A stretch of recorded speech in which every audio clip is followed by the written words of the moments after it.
श्री स्वामी समर्थ. जय जय स्वामी समर्थ. स्वामींचं नाव घेऊन आजच्या ह्या नवीन व्हिडिओला सुरुवात करते. 2025 मध्ये महाशिवरात्रीचा पवित्र सण 26 फेब्रुवारी म्हणजेच बुधवारी साजरा केला जाणार आहे. महाशिवरात्री हा हिंदू धर्माचा एक प्रमुख सण आहे जो भगवान महादेवांना समर्पित आहे. दरवर्षी माघ महिन्यातील कृष्ण पक्षाच्या चतुर्दशी तिथीला हा उत्सव साजरा केला जातो.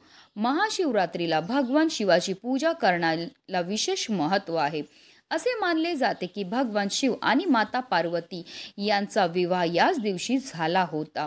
या दिवशी शंकर भगवान आणि माता पार्वतीची पूजा केल्यास वैवाहिक जीवनात आनंद समृद्धी येते. तसेच या दिवशी रुद्राभिषेक करून महामृत्युंजय मंत्राचा जप करून शिवलिंगावर जल अर्पण केल्याने तसेच बेलपत्र अर्पण केल्याने भगवान शंकराची कृपादृष्टी कायम आपल्या कुटुंबावर राहते. पौराणिक कथेनुसार माता पार्वतीने भगवान शिवाला पतीच्या रूपात मिळवण्यासाठी कठोर तपस्याने विशेष पूजा आराधना केली होती. या व्रताचे फळ म्हणून महाशिवरात्रीच्या दिवशी भगवान शिवाने माता पार्वतीशी विवाह केला होता. यामुळे महाशिवरात्रीचा दिवस अत्यंत महत्त्वाचा आणि पवित्र मानला जातो.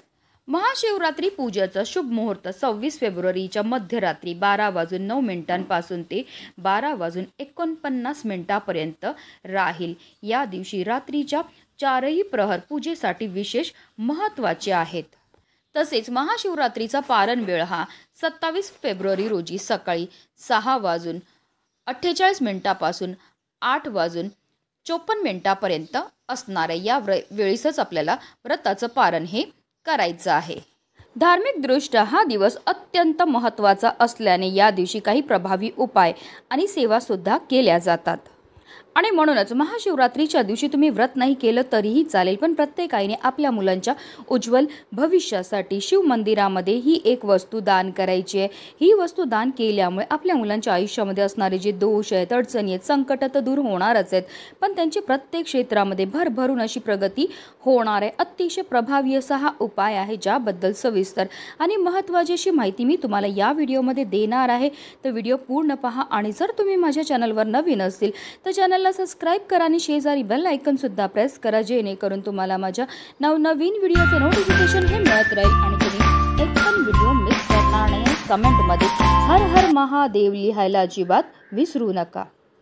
महाशिवरात्रीच्या दिवशी आपल्याला सकाळी ब्रह्ममुहूर्तावर उठायचं आणि अंथरुणामध्येच आपल्याला 11 वेळा श्री शिवाय नमस्तोभ्यम किंवा पुरुष असतील तर ओम नमः शिवाय आणि स्त्रिया असतील तर नमः शिवाय या मंत्राचा 11 वेळा आपल्याला जप हा करायचा आणि दिवसाला सुरुवातही करायची. त्यानंतर आपल्याला स्नान करायचे. स्नान करताना आवर्जून आपल्याला आंघोळीच्या पाण्यामध्ये थोडेसे काळे तेल टाकून स्नान करायचे. त्यानंतर आपल्याला स्वच्छ वस्त्र हे परिधान करायचे आहेत. तुम्ही शक्य असेल तर पांढऱ्या रंगाचे वस्त्र हे परिधान करू शकता. त्यानंतर सर्वप्रथम आपल्याला देवघरामध्ये दिवा हा प्रज्वलित करून घ्यायचा आहे, कारण कोणतीही सेवा किंवा कोणताही उपाय जर आपण अग्नीच्या साक्षीने केला तर त्यामध्ये आपल्याला निश्चित सफलताही प्राप्त होत असते. तसेच आपल्याला सूर्यदेवांची सुद्धा पूजाही करून घ्यायची. सूर्यदेवांना जल अर्पण करायचं. जल अर्पण करताना आपल्याला ओम सूर्यदेवाय नमः, ओम आदित्याय नमः या मंत्राचा जप हा करायचा आणि त्यानंतर आपल्याला विधिवत देवपूजा ही करून घ्यायची. जर तुम्ही व्रत करणार असतील तर व्रताचा संकल्प हा करायचा आहे. आता तुमच्या देवघरामध्ये शिवलिंग असेल तर तुम्ही शिवलिंगाला जलाभिषेक करू शकतात किंवा अगदी तुम्ही पंचामृताने सुद्धा अभिषेक हा करू शकतात. तसेच महादेवांच्या पूजेबरोबर माता पार्वतीच्या पूजेला सुद्धा विशेष महत्त्व हे दिलं जातं. महादेवांच्या शिवलिंगावर जलाभिषेक करून झाल्यानंतर त्यांना बेलाचं पत्र, त्याचबरोबर धोत्र्याचं फळ, धोत्र्याची फुलं, भस्म, धूप, दीप, अगरबत्ती दाखवून घ्यायची आहे. तसेच कापुराने जी आहे महादेवांची आरतीही करून घ्यायची आहे. तसेच आपल्याला आपल्याकडनं झालेल्या कळत नकळत चुकांची क्षमा याचना करायची. अशा रीतीने आपल्याला विधिवत देवपूजा करून झाल्यानंतर हा उपाय जो आहे तो दिवसभरामध्ये तुम्ही कधीही करू शकता. अगदी तुमच्यापासून माझ्यापर्यंत प्रत्येक आईला असं वाटतं की आपल्या मुलांना प्रत्येक क्षेत्रामध्ये भरभरून यश मिळालं पाहिजे. पण बऱ्याचदा काय होतं ना, आपल्या घरामध्ये काही दोष असतात की आपल्या मुलांमध्ये काही दोष असतात. दोष म्हणजे काय तर जर आपल्या मुलांना नजर लागलेली असेल किंवा त्यांच्या कुंडलीमध्ये राहू, केतू, शनी या ग्रहांचे दुष्प्रभाव असतील, पितृदोष असेल किंवा घरामध्ये वास्तुदोष असेल तर त्यामुळे सुद्धा आपल्या मुलांच्या जीवनामध्ये अनेक प्रकारच्या समस्या हा निर्माण होतात. जसं की आपली मुलं खूप अभ्यास करतात पण त्यांना केलेला अभ्यास लक्षात राहत नाही, मुलं चिडचिड करतात, हट्टीपणा करतात, आजारी पडतात किंवा आपली मुलं खूप शिकलेली आहेत पण त्यांना मनासारखी नोकरी प्राप्त होत नाही, त्यांचे विवाह जुळण्यामध्ये समस्या येत असतील, संतानप्राप्तीमध्ये समस्या येत असतील किंवा व्यवसाय करत असतील तर व्यवसायामध्ये जर यश मिळत नसेल तर आवर्जून प्रत्येक आईने आपल्या मुलांच्या उज्ज्वल भविष्याकरता हा उपाय जो आहे तो करायचा आहे. हा उपाय तुम्ही अगदी लहानातल्या लहान मुलामुलीपासून प्रत्येक मोठ्यात मोठ्या मुलामुलीकरता सुद्धा करू शकता. तसेच तुमची मुलं शिक्षणानिमित्त किंवा नोकरी व्यवसायानिमित्त घराबाहेर असतील तर हा उपाय कसा करायचा ते सुद्धा पुढे व्हिडिओमध्ये तुम्हाला मी सांगणार आहे. आता हा उपाय आपल्याला कुठे करायचा, तर हा उपाय आपल्याला महाशिवरात्रीच्या दिवशी शिव मंदिरामध्ये जाऊनच करायचा आहे.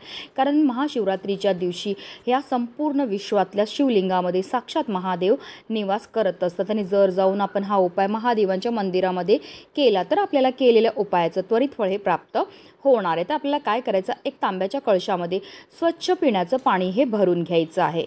तसेच आपल्याला एक बेलपत्रसुद्धा घ्यायचं आहे. त्याचबरोबर महादेवांना पांढरी मिठाई, पांढरी फुलं, त्याचबरोबर तुम्ही एक दिवासुद्धा घेऊन जाऊ शकतात. आणि जी वस्तू आपल्या मुलांकरता शिव मंदिरामध्ये आपल्याला दान करायचे ते म्हणजे रुद्राक्ष. रुद्राक्ष हे महादेवांना अतिशय प्रिय आहे आणि रुद्राक्षाची उत्पत्ती ही महादेवांच्या अश्रूपासून झाली होती आणि म्हणूनच आपल्याला महादेवांच्या शिवलिंगावर जे आहे रुद्राक्ष हे अर्पण करायचं. तर तुम्ही कितीही मुखी रुद्राक्ष जे आहे ते अर्पण करू शकतात. 1 मुखी, 3 मुखी, 7 मुखी, 9 मुखी, तुम्हाला जे रुद्राक्ष भेटेल ते तुम्हाला अर्पण करायचं आहे. आता हे रुद्राक्ष तुम्हाला कुठे भेटेल, तर जिथे पूजेचं साहित्य मिळते तिथे सहज तुम्हाला हे रुद्राक्ष जे आहे ते भेटून जाणार आहे. तर या सर्व वस्तू घेऊन आपल्याला जायचं आपल्या घराजवळ असणाऱ्या महादेवांच्या मंदिरामध्ये.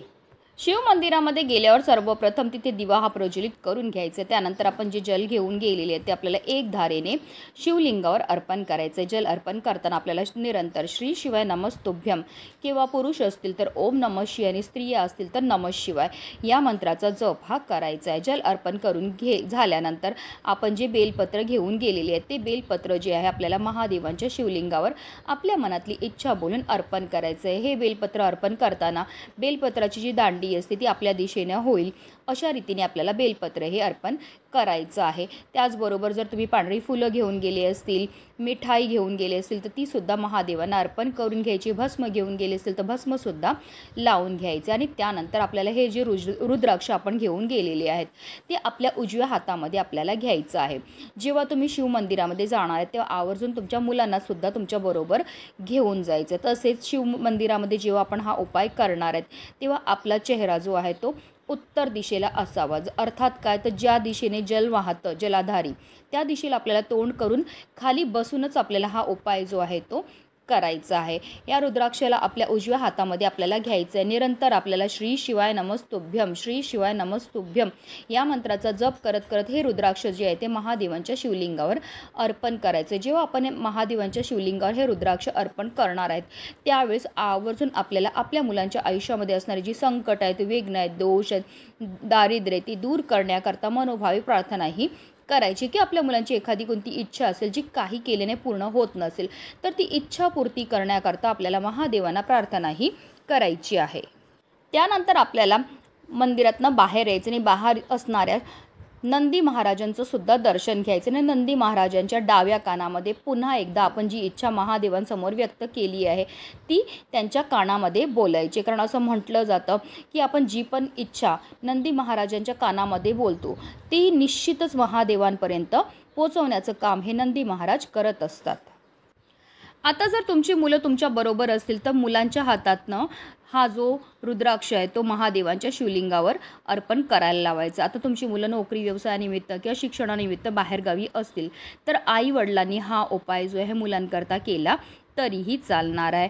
अतिशय प्रभावी असा हा उपाय केल्यामुळे आपल्या मुलांच्या आयुष्यामध्ये असणारे जेवढी पण संकट, विघ्न, दोष हे साक्षात महादेव दूर करतात. तसेच महाशिवरात्रीच्या दिवशी मुलांच्या गळ्यामध्ये 9 मुखी रुद्राक्ष घालण्याला सुद्धा विशेष महत्त्व हे दिलं जातं.